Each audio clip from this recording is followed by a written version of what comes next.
kontingensi, maka kita akan menemui berbagai macam tanggung jawab pemerintah sebagai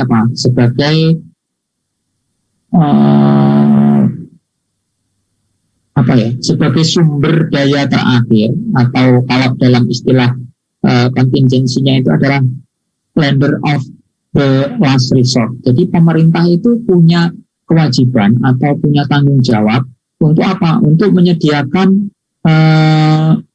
yang namanya undang-undang dasar itu kan pemerintah punya kewajiban untuk apa? Mencerdaskan kehidupan bangsa, memajukan kesejahteraan umum dan sebagainya. Tujuan bernegara itu pokoknya ya. Nah, itu kan semuanya melalui berbagai macam berbagai macam cara, berbagai macam tahapan dan berbagai macam prosedur dan sebagainya sesuai dengan sektor dan bidang masing-masing. Nah, pemerintah itu kan harus memberikan layanan atas semua hal tersebut. Nah, akan tetapi dalam pemberian layanan itu kan pemerintah tidak bisa kemudian mengurus semuanya sendiri gitu ya. Kadang-kadang ada yang kemudian didelegasikan atau kemudian diurus oleh pihak lain atau oleh pihak ketiga, yang mana kemudian nanti pemerintah juga tentu tidak bisa artinya lepas tangan begitu saja ketika misalnya suatu urusan baik itu kesehatan, pendidikan atau apapun nanti dilakukan oleh pihak lain selain pemerintah gitu ya, artinya pihak ketiga. Baik contohnya kalau pembangunan infrastruktur tadi lah, pembangunan infrastruktur diberikan atau dikuasakan kepada badan usaha dalam bentuk APBU misalnya, kan pemerintah juga tidak bisa kemudian lepas tangan begitu saja menyediakan menyediakan layanan itu badan usaha aja kan enggak. Tapi pemerintah memberikan dukungan baik itu bentuknya berupa baik itu PDF, VGF atau infrastruktur garansi gitu ya. Bahkan juga ketika misalnya pengembalian investasinya harus menggunakan availability payment, nanti pemerintah yang akan memberikan kontribusi berupa pembayaran atas ketersediaan layanan itu. Nah, di sini kan pemerintah tetap hadir gitu ya. Pemerintah tetap punya tanggung jawab untuk apa? Untuk menyediakan layanan itu. Layanan-layanan yang diberikan kepada pemerintah itu sebenarnya kepada masyarakat itu kan sebenarnya jadi tanggung jawab pemerintah. Sehingga ketika misalnya ada layanan mengenai kesehatan, misalkan jaminan kesehatan gitu ya, kemudian yang itu diberikan oleh suatu layanan lain yang diberikan kuasa oleh pemerintah, maka pemerintah juga harus tetap bertanggung jawab nanti ketika misalnya ada permasalahan atau ada kendala dalam pemberian layanan tersebut. Nah, inilah yang dinamakan pemerintah itu berperan sebagai lender of the last resort. Tidak cuma di sektor kesehatan, sektor pendidikan, bahkan di sektor keuangan juga pemerintah memiliki tanggung jawab seperti itu. Sehingga sebenarnya seluruh kegiatan ekonomi, seluruh sektor yang ditujukan untuk kesejahteraan rakyat, itu berarti sebenarnya semuanya merupakan tanggung jawab pemerintah. Mengenai bagaimana mekanismenya, bagaimana prosedurnya itu kan ada diatur melalui peraturan-peraturan masing-masing. Tapi tetap pemerintah yang memiliki tanggung jawab secara melekat sebenarnya, baik itu tanggung jawab secara yang diatur melalui undang-undang maupun nanti ketika tanggung jawab itu berupa tanggung jawab moral sebenarnya. Nah, jadi ketika misalnya sehingga kita tahu bahwa kalian kan tentu tahu misalnya ada krisis ekonomi misalnya, kemudian ada ketidakpastian di sisi perbankan misalnya, seperti tahun 98, tahun 2008 itu kan krisis ekonomi menyebabkan rendahnya ketidakpercayaan, rendahnya kepercayaan publik, rendahnya kepercayaan masyarakat kepada sektor perbankan. Oleh karena itu pemerintah menjamin sektor perbankan itu dengan adanya misalnya blank guarantee gitu ya. Nah, itu kan adalah satu bentuk peran pemerintah untuk apa? Untuk memberikan semacam dukungan gitu ya, peran pemerintah sebagai lender of the last resort itu. Jadi pemerintahlah yang punya tanggung jawab sebenarnya untuk apa? Untuk mengatasi ketika terjadi hal-hal yang bermasalah dalam berbagai sektor tersebut. Misalnya kesulitan dalam hal ekonomi, perekonomian di global dan sebagainya. Itu kemudian nanti ada ada krisis dan sebagainya. Itu kan nanti pemerintah tetap mengambil kebijakan-kebijakan yang mana itu bisa memberikan kenyamanan atau paling tidak itu menumbuhkan rasa kepercayaan masyarakat pada sektor perbankan, kemudian menumbuhkan rasa kepercayaan si investor kepada untuk berinvestasi di Indonesia dan sebagainya. Karena itu nanti kaitannya juga akan berhubungan dengan sisi aggregate demand juga kan begitu. Sehingga nanti kaitannya juga ke pendapatan nasional dan sebagainya. Kalau secara makronya kan begitu. Sehingga pemerintah harus memiliki tanggung jawab untuk apa? Sebagai sumber daya terakhir ketika dibutuhkan oleh masing-masing sektor tadi, misalnya terjadi kesulitan dan sebagainya. Itulah kenapa pemerintah harus menanggung nanti ada namanya kewajiban eksplisit dan juga kewajiban implisit. Apa itu kewajiban eksplisit dan kewajiban implisit?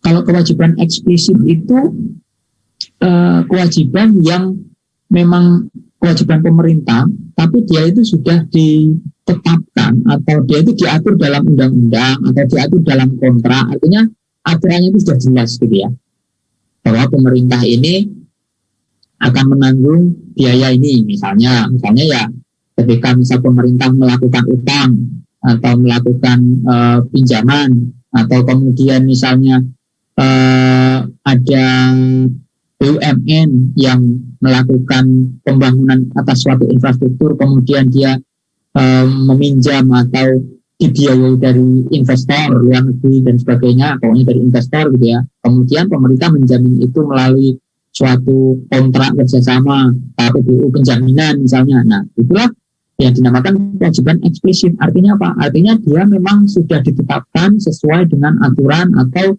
sesuai dengan kontrak atau perundangan, regulasi yang jelas gitu ya.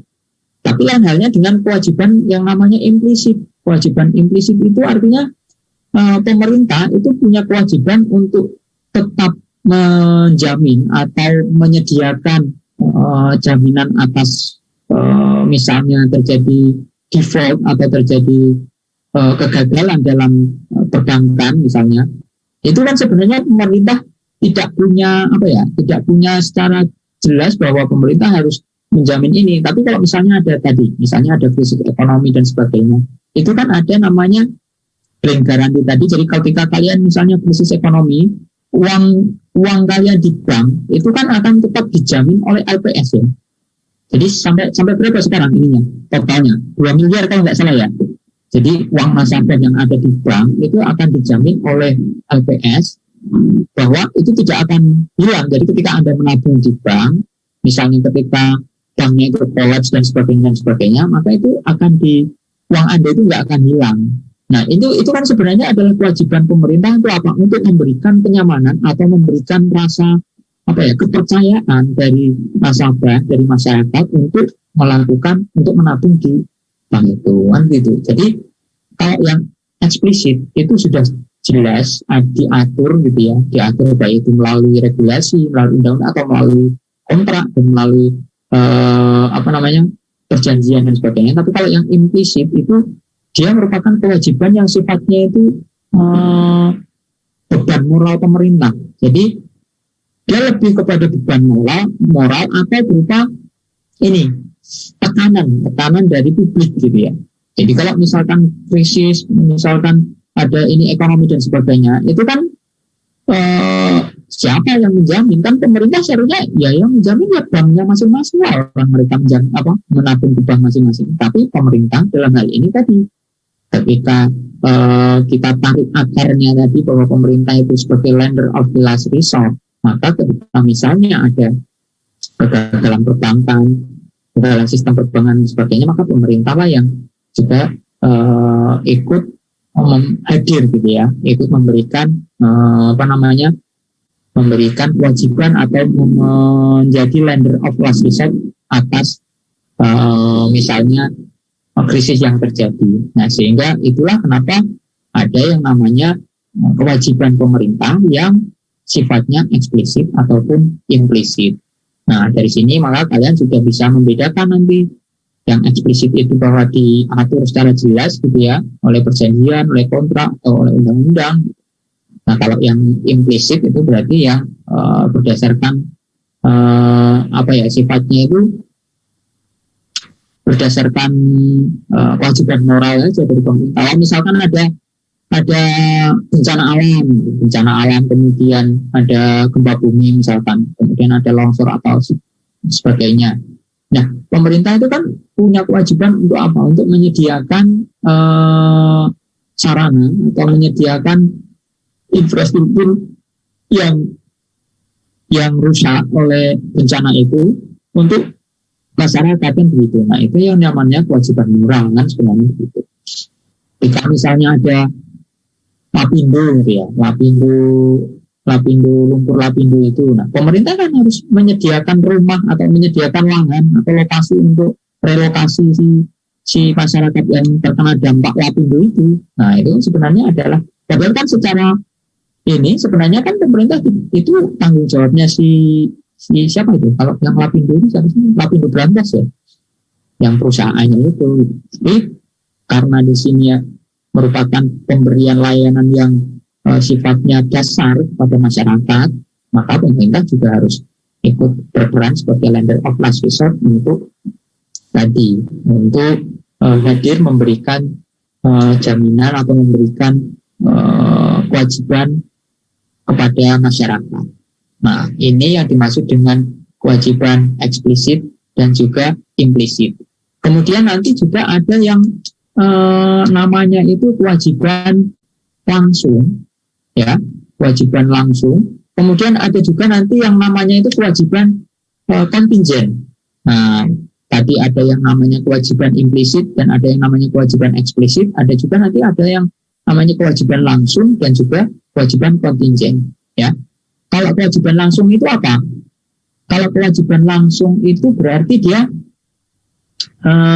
kewajiban pemerintah ini sifatnya itu bisa diprediksi atau sudah fix gitu ya. Artinya sudah bisa ditetapkan. Pemerintah itu sudah bisa memprediksi biayanya berapa, kapan kejadiannya. Nah, kewajiban ini dinamakan kewajiban langsung. Nah, kemudian ada juga yang namanya kewajiban kontingen. Nah, kalau yang kontingen ini berarti kebalikannya, pemerintah yang menjadi dasar atau yang menjadi faktor yang berpengaruh itu adalah ketidakpastiannya. Artinya kewajiban yang dimiliki oleh pemerintah ini belum bisa ditentukan kapan kejadiannya, timbulnya kapan, tapi pemerintah harus siap untuk apa?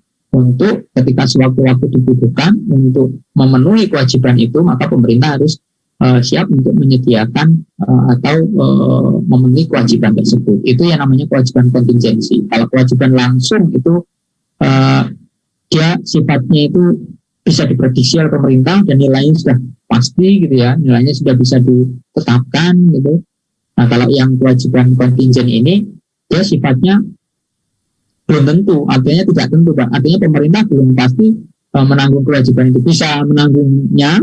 Kalau risiko itu terjadi, gitu ya, itu bisa pemerintah menanggungnya. Bisa juga pemerintah tidak jadi menanggungnya karena apa? Ya karena risiko itu tidak terrealisasi kan gitu. Nah, contohnya kalau misalnya kewajiban langsung ini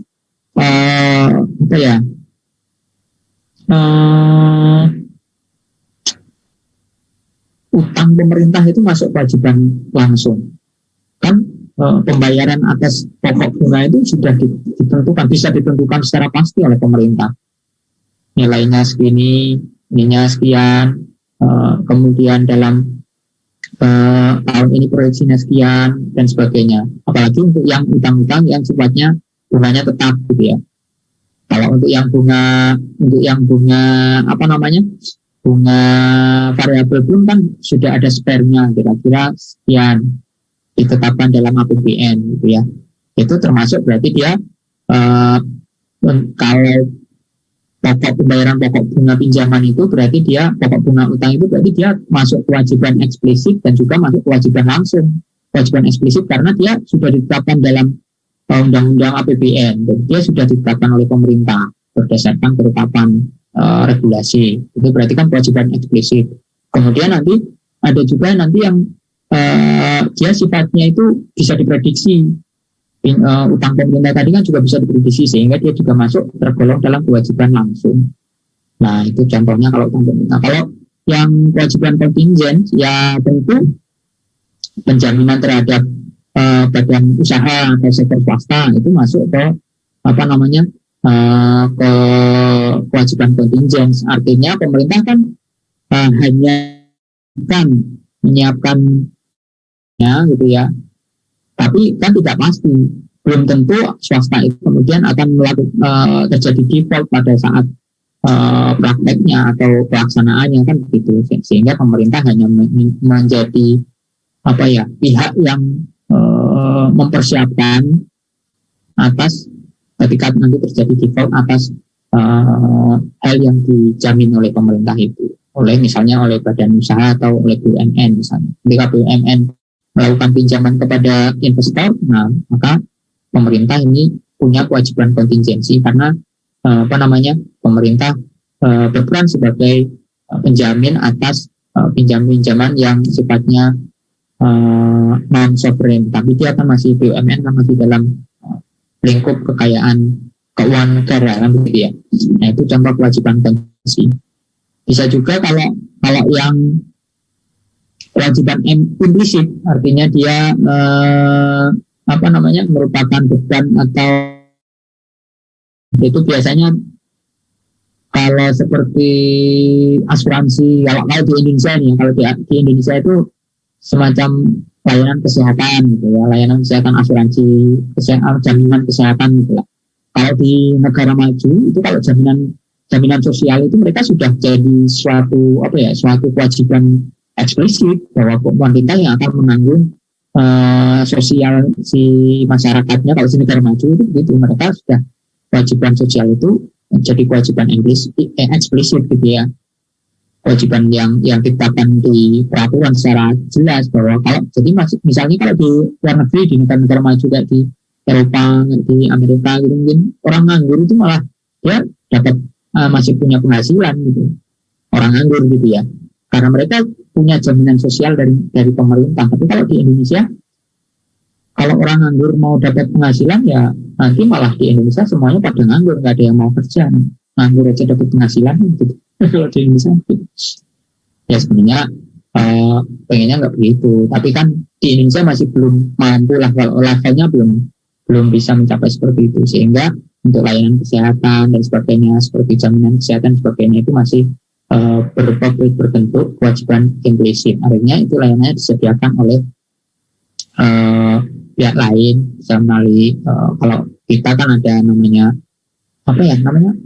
kalau saya itu aspes, kalau sekarang BPJS itu ya, BPJS dan sebagainya. Nah itulah yang dinamakan kewajiban implisit gitu ya. Oke, lanjut lagi. Kok macet?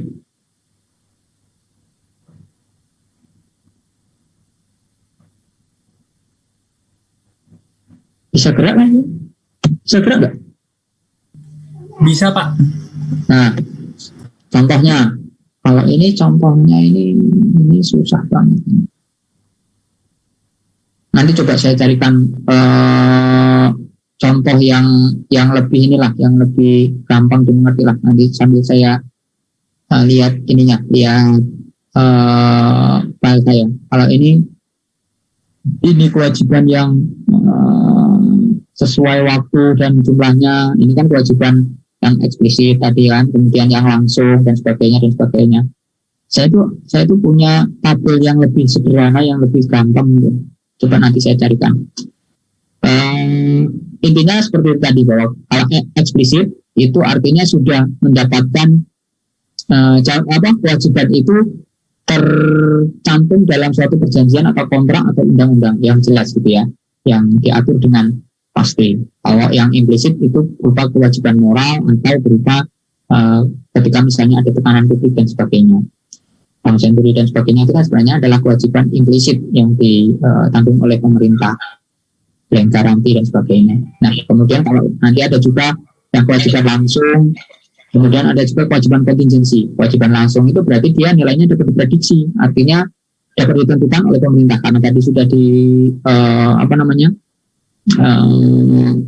ditetapkan gitu ya, sehingga pemerintah bisa memprediksi kapan terjadinya, kemudian dia digunakan untuk kapan pembayarannya itu bisa ditentukan dengan jelas. Itu untuk yang kewajiban langsung. Kalau yang kontingensi berarti karena ketidakpastian, tidak tentu, belum tentu itu dicarikan oleh pemerintah, belum tentu itu menjadi kewajiban pemerintah.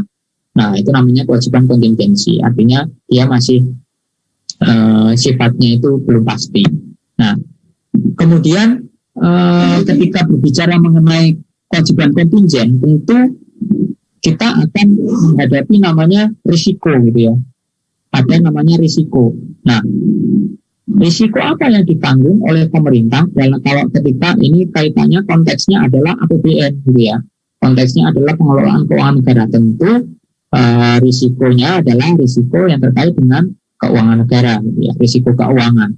Nah, apa saja yang menjadi tanggungan pemerintah, risiko apa saja yang kemudian berpotensi untuk ditanggung pemerintah, itu ada beberapa dan itu diungkapkan dalam nota keuangan. Kalau nanti kalian lihat nota keuangan, maka kalian akan bisa melihat risiko-risiko apa saja sebenarnya yang menjadi cakupan atau menjadi tanggungan dari pemerintah. Pemerintah itu mengelola risiko apa saja. Nah, antara ini, yang pertama tentu perubahan kondisi ekonomi. Itu menjadi ruang lingkup yang diatur oleh pemerintah, yang dikelola oleh pemerintah terkait dalam pengelolaan APBN. Risiko perubahan kondisi ekonomi tentu karena perubahan asumsi ekonomi makro ya. Ketika misalnya di tahun 2020 itu kan dulu di tahun lalu awalnya di nota keuangan itu kan kita memprediksi bahwa pertumbuhan ekonomi sekitar 5 sekian persen gitu. Kemudian defisitnya di bawah 1% atau 2% gitu. Tapi ternyata dalam perjalanan waktu 3 bulan pertama ternyata ada pandemi COVID dan sebagainya. Akhirnya apa? Akhirnya asumsi dasar ekonomi makronya semuanya berubah. Defisit dan sebagainya akhirnya berubah. Nah, itulah yang kemudian menjadi risiko-risiko yang harus dikelola oleh pemerintah. Risiko perubahan dan kondisi ekonomi ya. Pertama itu asumsi makro. Kemudian sensitivitas APBN. Ini kaitannya nanti dengan kondisi APBN di jangka panjang gitu ya. Artinya ketika keberlangsungan fiskal kita bagaimana, kemudian nanti kondisi keseimbangan primer kita bagaimana dan sebagainya. Ini juga menjadi bagian dari risiko yang harus dikelola oleh pemerintah. Kalau dalam jangka panjang, dalam jangka menengah juga seperti itu. Baik itu di sisi keseimbangan primer, kemudian di sisi neraca pembayaran dan sebagainya, itu juga menjadi kewajiban yang ditanggung oleh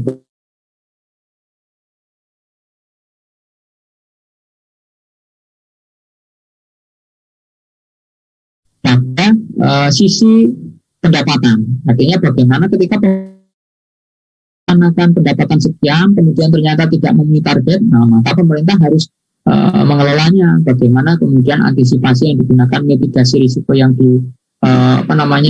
lakukan dan sebagainya. Kan tentu dengan adanya kondisi tadi, misalnya ada perubahan ekonomi dan sebagainya, tentu itu bisa berpengaruh terhadap risiko pendapatan negara kan gitu. Tahun lalu kita rencanakan penerimaan pajaknya berapa, tapi ternyata karena ada kondisi ekonomi yang terdampak pandemi, akhirnya sektor perpajakan jadi berkurang kan begitu. Nah, itulah yang termasuk juga pendapatan negara. Dari perpajakan tentu juga ada yang berasal dari PNBP kan gitu. Itu juga pasti memiliki risiko yang terkait dengan keuangan. Kemudian risiko belanja. Nah, risiko belanja ini kalau ini kaitannya dengan karena pemerintah itu kan punya yang namanya apa itu ya, mandatory spending untuk pendidikan, untuk kesehatan dan sebagainya. Itu kan sudah ditetapkan besarannya dalam undang-undang, sehingga pemerintah punya kewajiban untuk memenuhi itu. Kemudian belum nanti yang belanja-belanja negara yang sifatnya rutin dan sebagainya gitu. Itu kan nanti juga akan mempengaruhi juga ruang gerak fiskal kita. Kalau misalkan pendapatan negara tadi turun misalnya, nah tentu akan berpengaruh juga di sisi belanjanya dan sebagainya. Itu untuk yang risiko belanja. Termasuk juga ketika misalkan dalam pelaksanaan anggaran tidak mencapai target, itu kan juga termasuk risiko yang muncul pada sisi belanja negara. Bagaimana realisasinya ketika dibandingkan dengan perencanaannya tidak tercapai realisasinya dan sebagainya, itu juga termasuk dari sisi risiko belanja negara. Bukan hanya kebutuhannya, tapi juga terkait dengan realisasinya juga. Kemudian apa lagi? Tentu risiko pembiayaan. Nah, ini sebenarnya yang akan menjadi fokus kita dalam hal kewajiban kontingensi ini. Kita kan konteksnya adalah lingkupnya adalah pembiayaan ya, karena kita mata kuliahnya pengelolaan utang. Kemudian ini kaitannya dengan pembiayaan, sehingga risiko yang menjadi risiko keuangan yang menjadi ruang lingkup pembahasan kita sebenarnya adalah risiko pembiayaan anggaran ini. Nah, risiko pembiayaan anggaran itu tentu ketika kita berbicara tentang utang dulu sebelum UTS kita sudah secara kalian sudah paham bahwa risiko yang terkait dengan utang itu apa saja. Ada 3 risiko yang ini pasti ada yang terkait dengan interest rate, kemudian ada juga exchange rate, dan juga ada refinancing risk kan gitu risikonya gitu ya. Kalau yang risiko shortage ini ya ini kaitannya dengan pendapatan tadi sebenarnya. Bagaimana kemudian pembiayaan itu mengambil peran ketika terjadi shortfall gitu ya. Ketika terjadi kekurangan pendapatan negara, maka pembiayaan inilah yang menjadi alternatif yang selama ini digunakan pemerintahan gitu. Ini sebagai risiko juga. Nah, yang termasuk dalam risiko kewajiban kontingensi pemerintah ini apa yang terkait dengan risiko keuangan? Nah, yang utama tentu adalah bagaimana kemudian pemerintah memberikan penjaminan atas atau dukungan atas proyek-proyek pembangunan infrastruktur. Nah, itulah yang kaitannya ketika misalnya pemerintah memberikan atau memiliki kewajiban dalam hal risiko-risiko yang timbul akibat terkait dengan pembiayaan anggaran. Tadi ketika pembangunan infrastruktur itu didanai melalui pembiayaan gitu ya, artinya bisa melalui KPBU, bisa melalui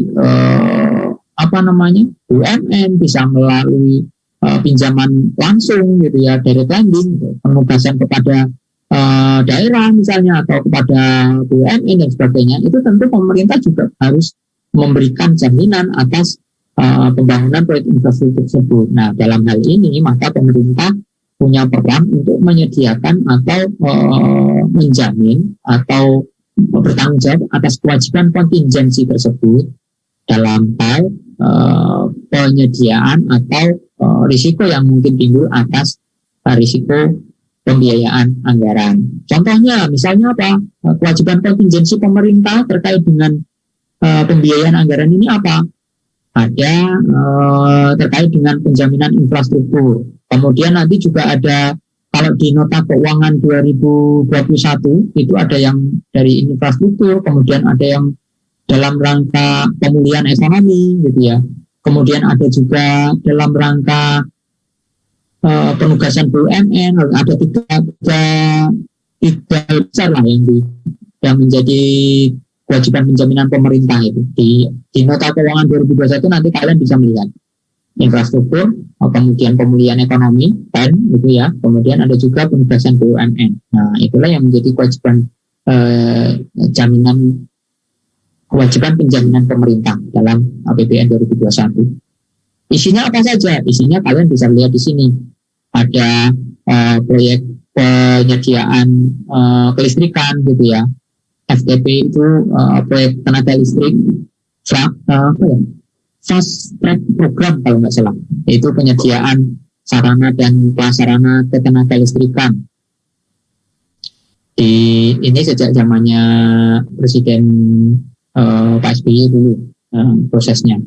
Nah, ini dilakukan oleh BUMN, kemudian pemerintah yang memberikan jaminan kepada BUMN tersebut ketika BUMN itu melakukan pinjaman kepada luar negeri atau kepada sektor swasta, investor. Kemudian ada juga penyediaan air minum, kemudian ada percepatan pembangunan ini kelistrikan juga gitu ya, 35 gigawatt. Itu juga kelistrikan. Kemudian penugasan pembangunan tol Trans Sumatera ini ke Hitamatkarya, itu penugasan BUMN itu yang di lintas Sumatera. Kalau yang dari Sumatera kan ada sedang dibangun jalan tol dari mulai Bakauheni sampai nanti rencananya ya menghubungkan Pulau Sumatera, itu semuanya sedang dibangun juga tol Trans Sumatera. Itu juga diberikan penjaminan oleh pemerintah, termasuk juga untuk proyek-proyek KPBU yang terkait dengan infrastruktur garansi KPBU dan sebagainya, itu juga menjadi lingkup yang dijamin oleh kewajiban kontingensi pemerintah. Kemudian ada juga nanti kalau yang terkait dengan pembiayaan itu tentu yang jaminan sosial nasional, kemudian ada juga terkait dengan yang tadi saya sampaikan gitu ya, blank garanti dan sebagainya, LPS itu, kemudian ada juga lembaga pembiayaan ekspor, itu juga menjadi ruang lingkup yang kemudian pemerintah harus menjamin atau punya kewajiban implisit terhadap kewajiban kontingensi tersebut ya. Kemudian ada juga risiko fiskal tertentu, misalnya ya ini kalau terjadi risiko bencana alam dan sebagainya, maka pemerintah itu tentu punya peran sebagai tadi lender of last resort gitu ya. Nah, sekarang kita fokus ke penjaminan pemerintah yang terkait dengan tadi infrastruktur tadi ya. Kenapa kok pemerintah kemudian perlu memberikan dukungan jaminan pemerintah gitu ya? Jam berapa ini? Masih 15 menit ya? Masih 15 menit. Pemerintah kenapa kok perlu memberikan dukungan jaminan? Ya tentu karena minggu lalu kita sudah mempelajari bahwa infrastruktur kita perlu untuk dikembangkan untuk mengejar ketertinggalan kita gitu ya. Kemudian karena adanya keterbatasan maka pemerintah tidak bisa untuk menyediakan pembangunan infrastruktur itu sendiri. Minggu lalu kita sudah bahas bahwa pemerintah hanya dapat memenuhi sekitar sepertiga dari kebutuhan pembangunan infrastruktur di tahun 2020 sampai 2024. Dari sekitar 6.500 triliun gitu ya, pemerintah hanya mau sekitar 30 sampai 40% lah, 37% kalau tidak salah yang bisa disediakan oleh pemerintah, sehingga pemerintah perlu menarik peran swasta dalam pendanaan atau pembangunan infrastruktur tersebut. Nah, tentu ketika pemerintah itu mengundang atau menarik peran swasta dalam pembangunan infrastruktur, tidak semuanya kemudian swasta itu punya kapabilitas atau punya kemampuan dalam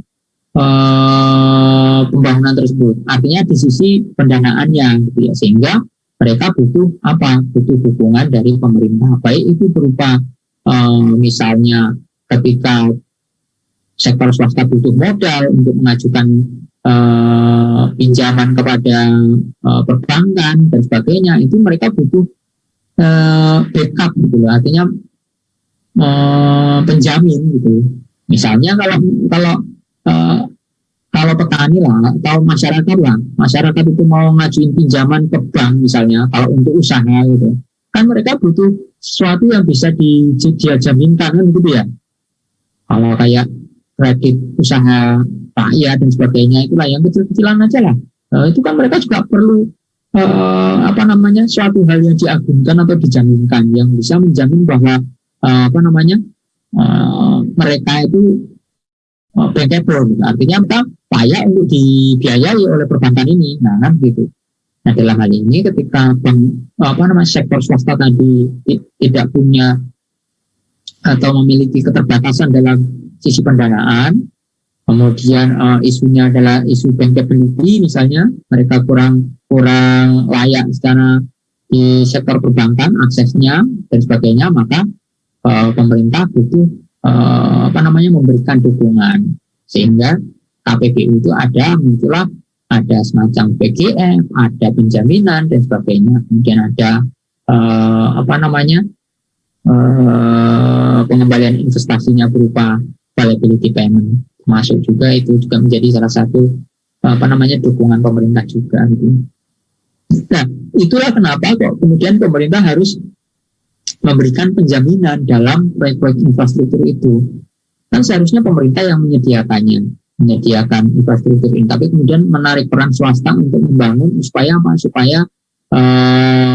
pemerintah ini bisa meningkatkan peran swasta dalam pembangunan ini, supaya beban pemerintah itu tidak terlalu berat menanggung pembangunan infrastruktur ini, karena bisa dibagi, resharing namanya kan kalau untuk yang KPBU itu. Tapi juga pemerintah konsekuensinya punya kewajiban atau punya tanggungan untuk memberikan penjaminan. Nah, itulah yang menjadi latar belakang kenapa ada proyek penjaminan infrastruktur oleh pemerintah. Nah, gitu ya. Nah, kemudian bagaimana proses pengajuan, kemudian bagaimana apa saja yang menjadi ruang lingkup dari kewajiban kontingensi pemerintah ini. Nah, kewajiban kontingensi ini seperti yang tadi saya sampaikan, dia merupakan kewajiban potensial yang timbul dan